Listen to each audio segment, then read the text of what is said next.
Welcome to another episode of Behind the Dreamers. I'm Jennifer Loading, and we are talking to the achievers, the creators, the magic makers, and the dreamers. These are our friends, these are your friends, and they are living the extraordinary. Well, my guest today says that he thought he had made it when he finished training in medicine. He had all the skills he needed to be a great physician, but very little of those to handle the rest of his life. He very quickly had to learn the ropes, said he made a ton of mistakes. He took the punches as they came. And as a result, he's been able to succeed in medicine and start a few businesses. Most recently, he's the president of a private equity company that has bought over $250 million worth of real estate and has helped others along the way. So I am excited to chat with him today. But before we bring him on, I do want to do a quick shout out to our sponsors. So today's episode is brought to you by Walt Mills Photography. If you are a creator needing post-production, consultation, or promotion, Walt is your guy. Whether short films, YouTube films, a new headshot, or some photography work, he can help you find a solution to match your needs. To learn more about Walt and his work, go to photosbywalt.com. We also want to give a shout out to our friend Chris Clow of Upbeat Media Production. If you are in need of turnkey special event production, Clow is your go-to. To learn more about him and his work, you want to go to upbeatmediapro.com. All right, I'm so excited to welcome our guest today. Pranay, I always like to say super excited. That's like my big word. So I'm super excited to welcome you here today. But for my audience, let me tell them a little bit more about you. He's a medical doctor, serial entrepreneur. I love this. I almost said social entrepreneur, serial entrepreneur, and podcast host. His unconventional journey to medicine helped him learn the skills to excel in entrepreneurship and real estate. Over the past 2 years, he's bought over $250 million in real estate while practicing full-time as a doctor. Wow. So now Pranay says he helps those trapped in their day jobs start a business to live the life they want. So Pranay, welcome to the show. Excited to have you here. Hey, Jennifer. Thanks for the opportunity. Excited to chat. It's going to be fun. And I just, what my favorite part of these is always going through you guys, your bios. Like that's my favorite part of this whole thing is really looking at all the great things that you guys are doing and just having to try to pick out what are the highlights here, right? Yeah, definitely. So welcome. So I kind of want to start this off because you are a doctor. And so we're going to have fun here. I'm just excited to really pick your brain and hear what you're doing because you're not just a doctor, you're doing real estate. So I guess tell us a little bit about how you got into this. So, I started, I got out of residency, full-fledged doctor. I excited, made a, decent paycheck, but I knew that it was more important what I did with my money than how much I made. You can make a lot, and if you spend every bit of it, you're not going to really have a great retirement. And I knew that the current way of medicine, it's pretty hectic, and there's an epidemic of burnout. Right. So I wanted to protect myself from that. And I knew that I needed income from outside of medicine to do that. So, the traditional way to do it is put money in your retirement, wait till 65, retire and all that. I had already done so much delayed gratification. I don't want to wait another 30 years to get the life I wanted. So I decided against, the 401k and all that stuff. So I looked around at what I could do. And real estate seemed, relatively simple. My parents had done some. And there's 18-year-olds that are killing it in real estate, Figured how hard can it be? I can figure it out. So I bought my first 4-unit about a year out of residency, and I hit the jackpot. It was a home run. And I was like, man, this is easy, and I spent the next year trying to find another one where I didn't realize how lucky I had gotten with my first one. And so that's being a landlord. And then I found out you can actually invest in real estate, get all the benefits without actually being a landlord, getting those phone calls, having to deal with tenants and all that stuff. And that's called syndications. And you invest in an apartment complex just like you would with Apple or Tesla. You get a little piece and you get all the tax benefits and everything. So I did that and I realized that there wasn't a ton of education out there, and I really enjoy education. As you can see, I went through like 30 years of it, but I also taught at the medical school after I graduated just to kind of give back as a volunteer. And so I talked to my business partner at the time. I was like, hey, we should create a course. We created a course. We've taught thousands of how to invest in these deals. But, a handful of our alumni came up to us and they said, yeah, we've taken the course. We understand how to do this, but we're busy doctors. We want to spend the rest of our time with family. So can we just invest in the deals that you guys are already vetting, already investing in yourselves? And that's what we did. Our very first deal together was just a very small piece of a much larger deal. But over time, we've created an investor base that now we can take down a whole apartment complex ourselves. Wow, I like it. Wow. And I think that's so interesting about this is when you say, yeah, you spent, all this time going through medical school, which it is, it's a lot. I haven't done it. I know people that have, and it's a lot. And then to really come out of that and say, I don't want to wait another 30 years to tap into my retirement. How can I invest, so that I can get my money quicker and have the turnaround? And so I want to say kudos to you on that front, just taking that, because that's a different kind of risk, right? It's a different type of risk to do that. You're moving from, okay, doctor, there's different risk with that, but then going into, okay, entrepreneur side of things, which is a whole nother gamut. So I think maybe a question I would like to ask you is, and I guess maybe this is coming from your medical perspective, how do you feel like that prepared you for going into this entrepreneur space? So we work pretty hard, especially in residency, 60 to 80 hour weeks. So they have a law that we're only allowed to work 80 hours a week only. And it's average of 80. Yeah. So it's an average of 80. So you could work 120 hours one week and 60 hours another week. And that's, considered average of 80. So, you're used to grinding. But you're having to learn all these new skills and new courses. So, 1 month I'll do cardiology. So I'll work with a heart doctor. Another month I'll do pulmonary, where I'm working with a lung doctor, and you're learning all these new specialties so you can pick up stuff pretty quick. I find the biggest issue with most doctors and actually other professionals, masters, PhDs, and really people of all sorts, that they think that because they only know one thing, that's all they can ever learn, and lawyers, dentists, people in biology, people in mathematics, really just all of communications, they feel like the further down the path that they can't go back and learn something. But it's, it is painful when you're learning something new, being in first grade of real estate kind of sucks, right? But it's also kind of fun. The stakes are a lot lower, right? If you're up there giving your PhD thesis, right, the stakes are pretty high. But, when you're learning something new, the stakes are low and it could be really fun. I find, especially in medicine, we're all perfectionists, right? And we kind of have to be. You can't, a 90% survival rate kind of sucks, right? Right. Because that's so ingrained in us, that carries over to whatever we're doing. But, a 90% success rate in real estate is actually killer. I mean, look at I think of baseball, a great batting average is 40%.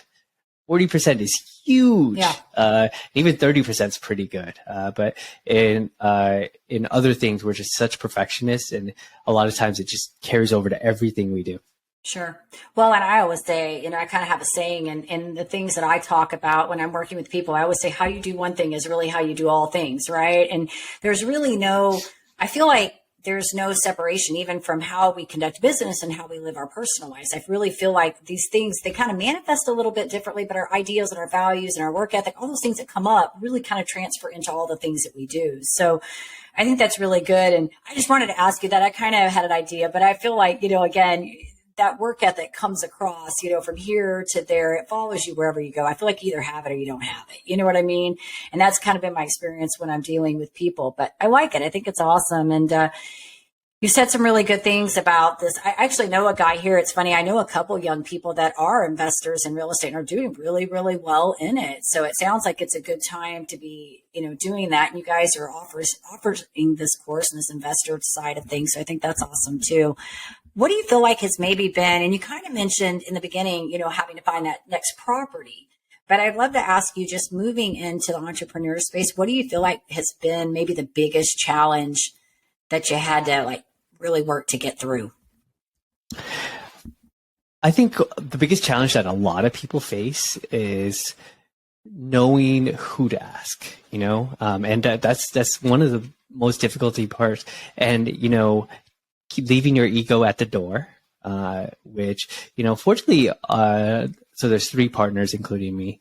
We, all of us are pretty laid back. So, we know what we don't know. And so we have this network of people that are really experts in their fields. And, a lot of times, so our first deal was $3 million, which if you would have asked anyone how big your first deal should be, they would say a couple 100,000. Our second deal was a $10 million fund. If you would have asked people, should I do a fund? They would say, no, you should have like 5 years of track record before you start a fund. So part of our inexperience was a benefit, right? It's like, who's killing it in taxis right now? Uber, right? They're not a real estate company. Who's killing it in hotels? Airbnb, they're not a hotel company. Right. And so a lot of times coming from outside is a benefit. But you have to come from outside, but also be humble enough to know that you need help. So, we have a network of people who are experts in their fields and have been doing real estate for a while.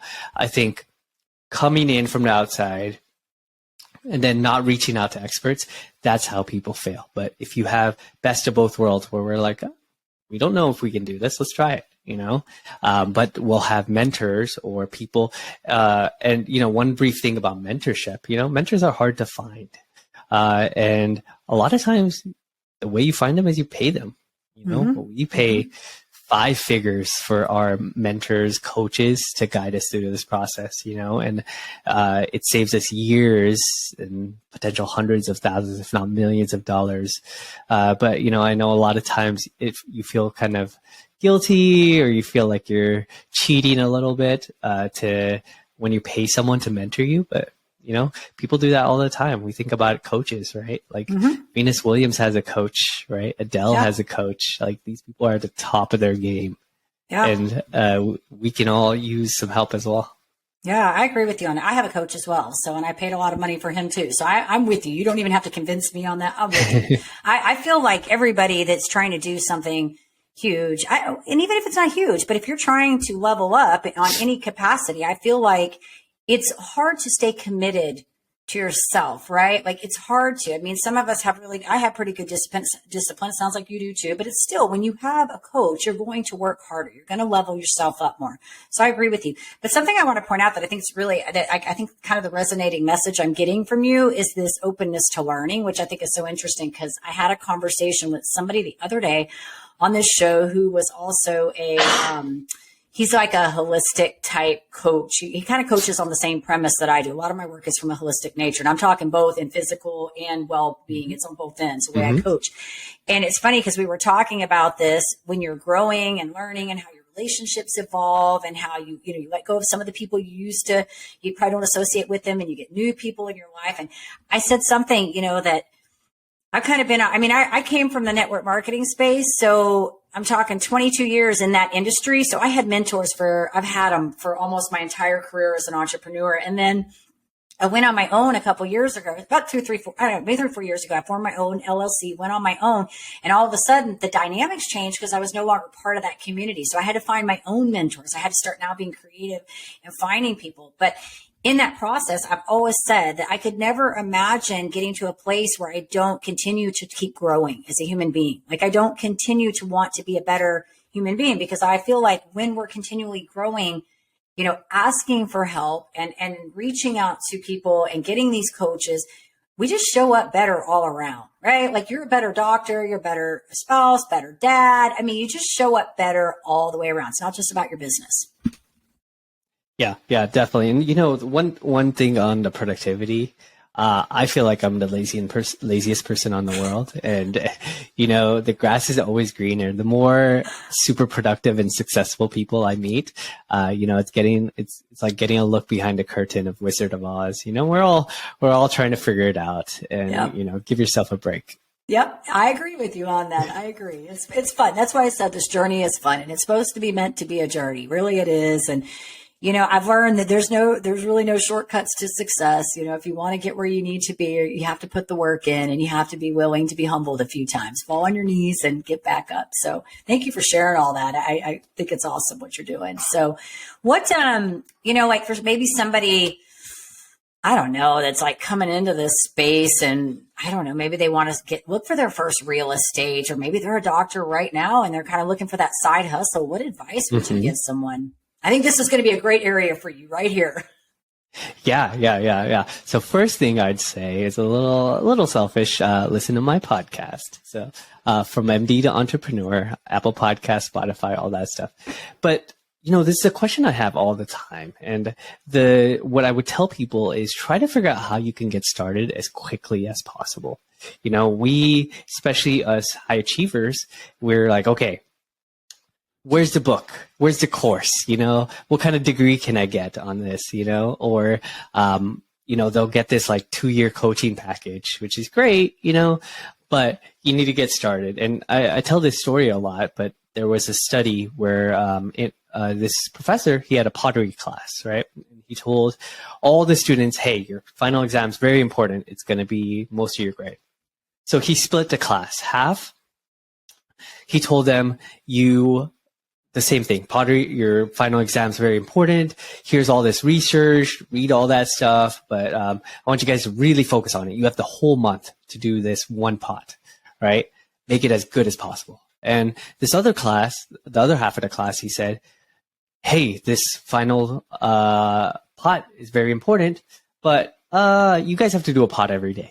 So every day I want you guys to make a pot. And since I'm telling you the story, you probably know the answer, but it's the people that made the pot every day. They realize, hey, when I do it the handle this way, it looks nicer, or I can sketch something this way. And even though they only had 24 hours compared to, 30 days for the other group, their pot was just so much better. So how can you get to iteration 20 as quickly as possible?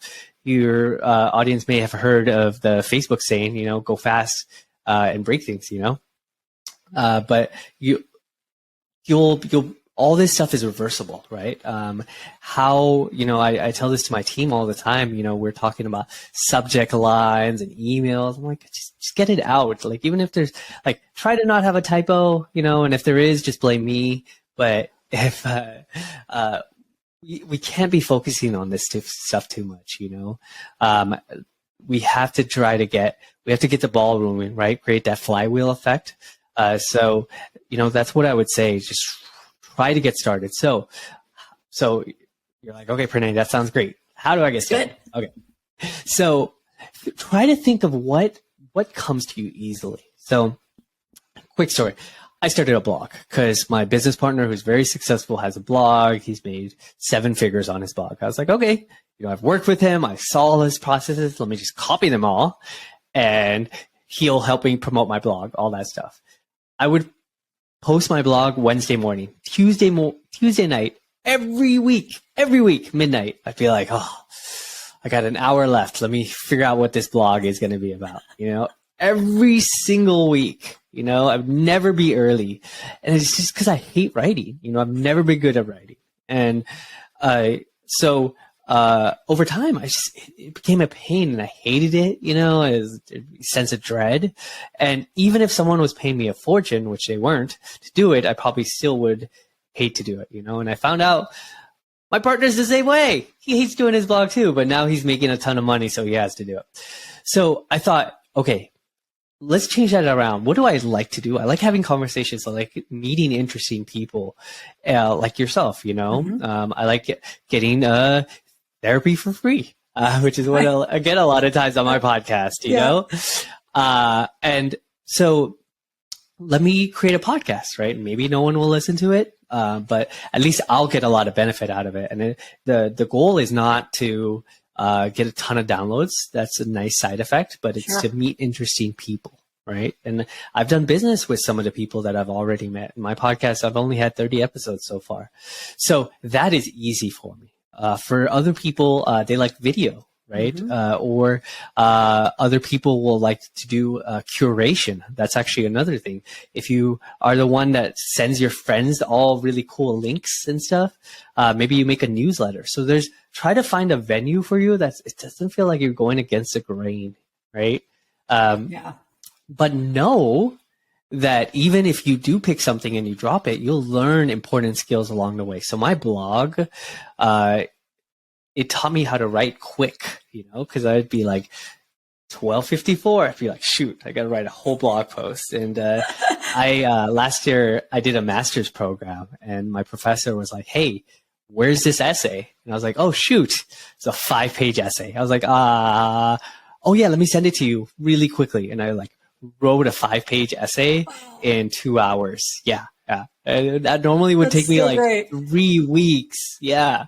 But because I was able to kind of organize my thoughts and I'm used to writing quickly because of my blog, it's a skill that I learned. So even though it's a, failure, it taught me these skills. And I thought the same thing about podcasting. I've always wanted to be more eloquent and be able to be quicker on my feet.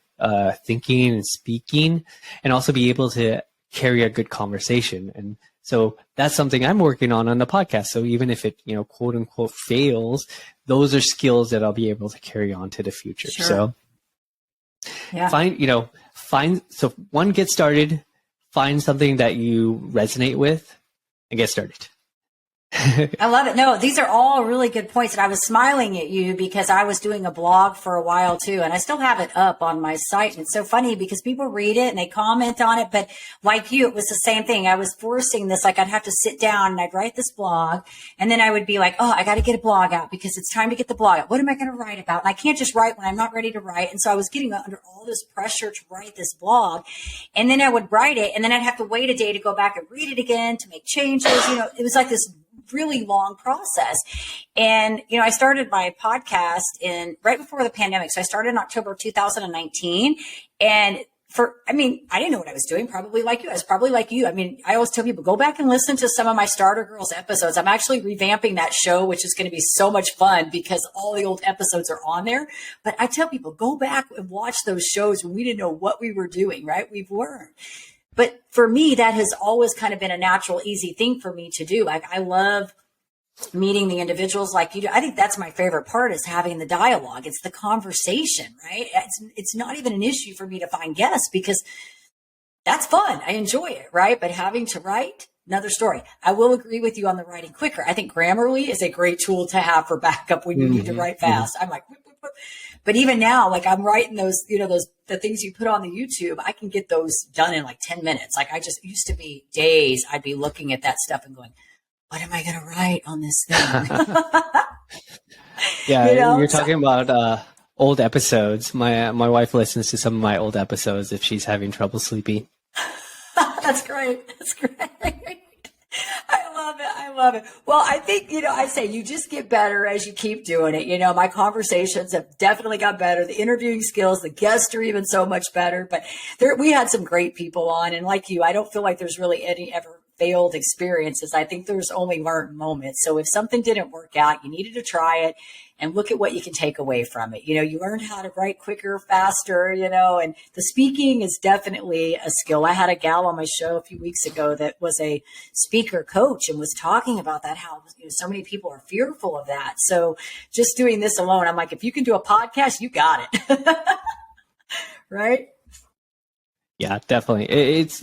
And you'd be surprised because it lives forever, right? So people are still finding podcasts that I was on, years ago. And it's pretty cool. I think podcasts are the new book, 10 years ago, everyone was like, oh yeah, I have a book, now you're like, oh yeah, I have a podcast. And it's something that people can listen to you, right? And it's your platform. So say you're looking for a job or, you're trying to get a business deal going, you could just send them a couple episodes and they could see your personality from it. And, you're literally being beamed into someone's brain, right, through their headphones. And that's as intimate as you can get.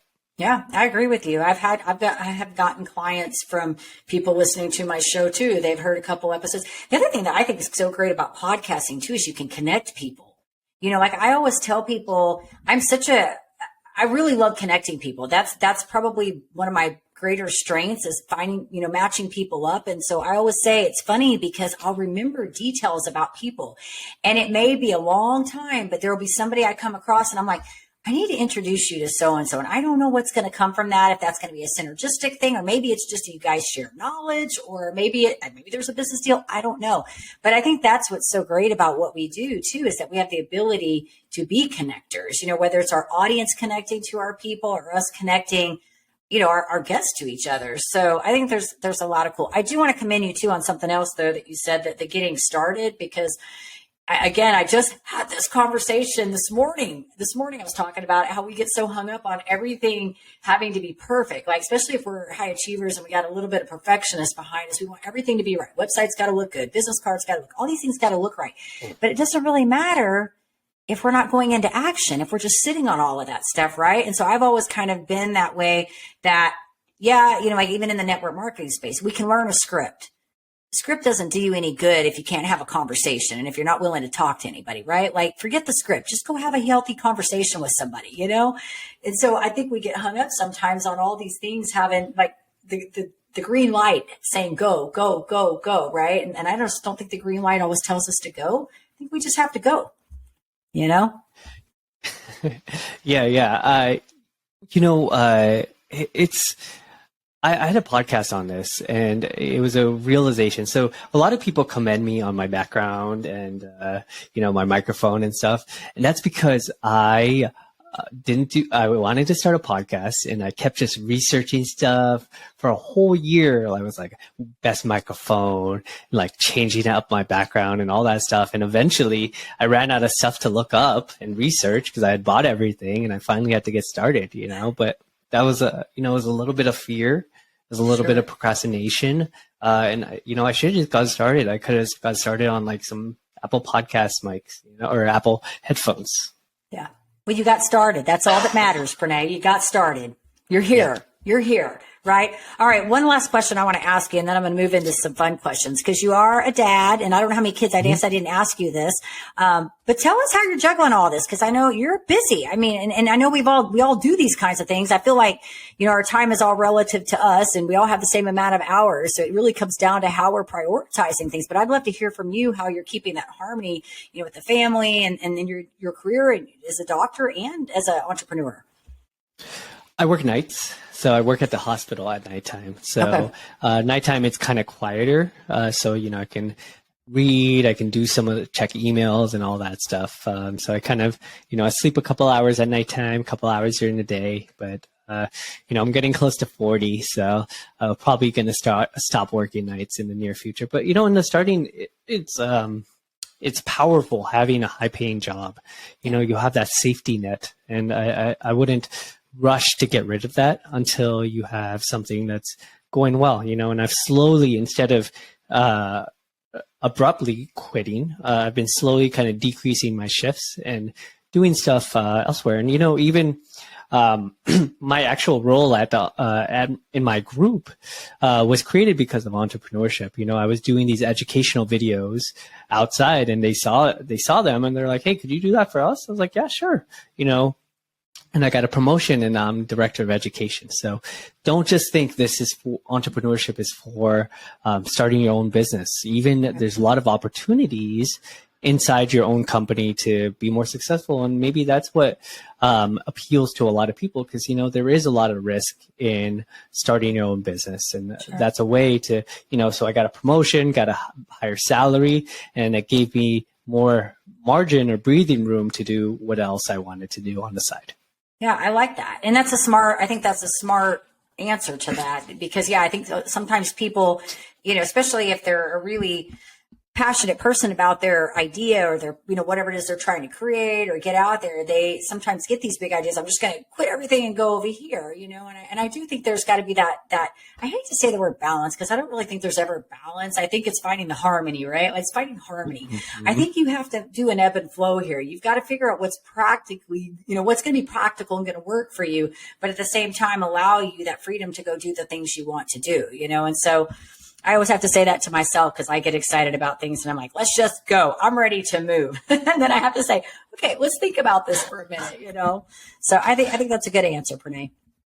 Yeah, and there is some sacrifice, right? So, sure. But the way I look at it is, if I was working at a 9 to 5 every day, and then if you add an hour or so commute, I'd be gone all day. But here, right now, I'm at home. Yeah, I'm working, but I get to play with my kids here and there all day, Yeah. So that, that's a balance, and that's, sure. But that's a sacrifice. But, sometimes I have to travel, I have to go to conferences, I have to do that stuff. But the hope is that by they're, a couple years old, that I have even more flexibility. Yeah. Well, and sometimes that, and that's one of the things when I was even in network marketing, we would talk about that too, is that because a lot of women would have that guilt of making these sacrifices, but I was very fortunate that when I started, my oldest was 22. What did I say? She was 2 when I started. She's now 26 and married. So, and then I had 2 more kids. So I was actually able to be with my kids the entire time. And I remember in the beginning sort of kind of feeling guilty. And then I got to a place where I didn't really have that guilt anymore because I was with them. They never had to really go to daycare much. I mean, a few times they had to go to a drop sitter or something like that, but I picked them up from school. I took them to school. I had the flexibility to be able to do that. So I think we all make sacrifices, but it's just, if we know these are short-term sacrifices, right, for the greater good, then we can justify this and manage this, So I think you're doing awesome. How many kiddos do you have now? So I have one son who's 19 months, and then a second on the way. On the way. Oh, wow. Well, congratulations. Yeah. Thank you. That's so awesome. They're little humans. My oldest just turned 18. So mine are all adults finally now. So I give you hope that you're doing the right thing. Cause, I think a lot is caught along the way. So, all right, Pranay. Well, this has been awesome. I want to ask you a few fun questions because I just think this is the rapid fire. We get off the serious side of things and just do some fun here. And I always tell people they're rapid fire, but they're never really rapid fire. So I'm just warning you. Yeah. All right. So I know that I can tell just from talking to you in our pre-conversation that you're pretty conscientious about your health and all of that. I can already tell. So I want to ask you this kind of fun question. What's your one guilty pleasure food that you love that's just not totally healthy? Oh, okay. So every time I would leave medical school, and there would be a Cinnabon at the airport, and I love Cinnabons. It's like 2,000 calories, but it's worth it. They're good. You know what? You're going to laugh, Renee, because I don't ever eat that stuff really either. Well, the other day I went to the store to buy my son because he's home right now he's traveling for work. He's home. So I went to get him a couple of donuts because I went in to pick up some other stuff. I'm like, these donuts look good. I'm going to grab him a couple. Well, I decided that I wanted a donut. I haven't had I can't even tell you the last time I've had a donut. It's probably been like a year since I've had a donut. So I don't just get a donut. I get a donut with sprinkles on it. Like it's got to have sprinkles and it's got a cookie. I get home and I'm like, I'm going to eat this donut. I don't even eat gluten half the time. So I get this donut down. And I'm not kidding you. Within like 10 minutes after I ate it, I was like, oh my gosh, why did I eat? I felt awful. I just felt awful. So that'll probably be the last time I have another donut for another year. So, but I'm with you. Cinnabon is good for sure. Okay. I got a question for you. So when you're not working and doing medical school, doing your real estate, all the things, what do you enjoy doing? What's the fun thing you love? So I like working out. So Okay. I have a pretty good home gym. So definitely use that. Cool. And play video games. I'm pretty excited for my son to get older to start playing video games with me. So That's so fun. My son loves to play video games. So, do you have any particular game you love playing? No, just whatever. I'm always late to games because I don't have much time. So it's nice because people complain that games are like $70, but They're like $10 if you By wait the time you get them. Yeah. My oldest daughter has got, I'm not familiar with any of that stuff either. I used to play some of that, but I don't like you. I don't really have time to look at. My daughter got a Switch. She has a Switch. And I'm like, it has all the Mario on it, like what I grew up with when I was a kid, and Zelda, like the Zelda, all of those, Donkey Kong. So she brought it over one day, and I was like, oh my goodness, like it's got this teeny little controller. I couldn't move the buttons, but it was like I'm like, this is like the funnest thing ever. So, but if I play games, I have to do like Tetris or something where there's like no ongoing thing, so I don't have to get invested in it. Right? Yeah. I'm looking forward to multiplayer games and just just fun games and kicking their butts. There you go. That's good. There you go. All right. Oh, I imagine you've done a lot of reading because you're obviously into education. So maybe a favorite author? Who's your favorite author? Or maybe a favorite book? So I get this question. A lot of people use the same book, but this is called the Dictionary of Obscure Sorrows. Okay. It's by John Koenig. And so what he does is he gathers terms in different languages for feelings that we often have but can't put a word to it. Ooh, interesting. So like Muldrow, a feeling of resonant connection with an author or artist you'll never meet. Interesting. Huh. Yeah. So it's just full of different words and stories. Yeah, you can learn some new things. I love it. I like to read. I don't get to read near as much as I want to, but I love to read. I always love this question because I can get book titles, and it's so funny.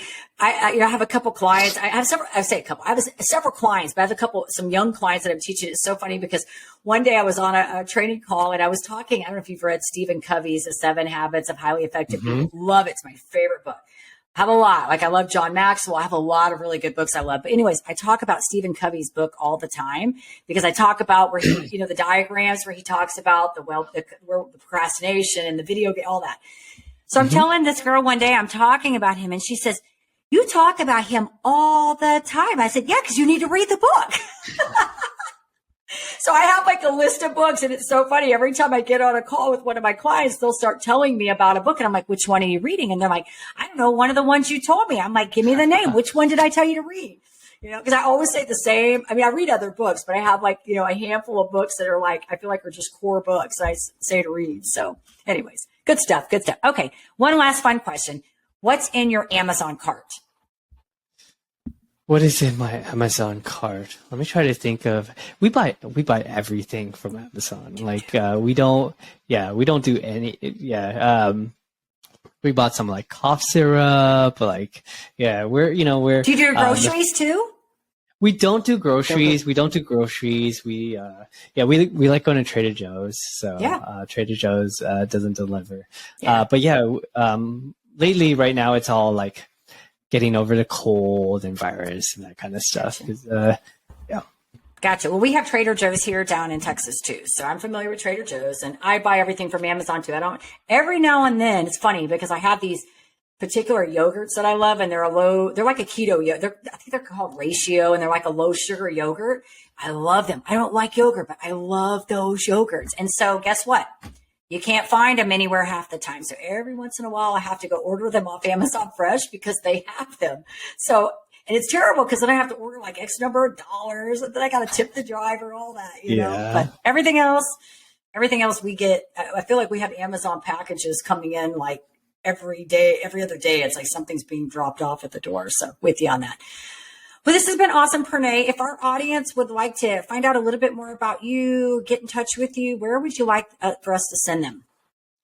Yeah, so my website for the podcast is FromMD.com. So the podcast name is From MD to Entrepreneur. You can get it on Apple Podcasts, Spotify, Google, all that stuff. And if they want to learn more about real estate, you could go to AscentEquityGroup.com. Okay. We'll make sure to, Pranay, when this goes out, I'll get the links on there and tag you and all that good stuff. We'll be in touch so that I can make sure that they know where to find you. And I do see on your mic where it says From MD to Entrepreneur. So I like it. Very cool. That is kind of cool, huh? Yeah. Good stuff. Well, I'm excited for you. I appreciate you coming on here and sharing your story because that's what this is about. We really like to talk about, how you got to where you are, what you're doing, and how you're kind of living this extraordinary. You're extraordinary, right? It's your life. It's your extraordinary. And that's what I always say, you know. So I do want to say, of course, to our listeners, if you enjoy our show, please be sure you give us a rating. Check us out, iTunes. You can go on Facebook, give us a rating on there, and check us out on the YouTube. Subscribe. All right. And with that, we want to leave you guys with a final thought. In order to live the extraordinary, you must start. And every start begins with a decision. You guys take care, be safe, be kind to one another. We will see you next time.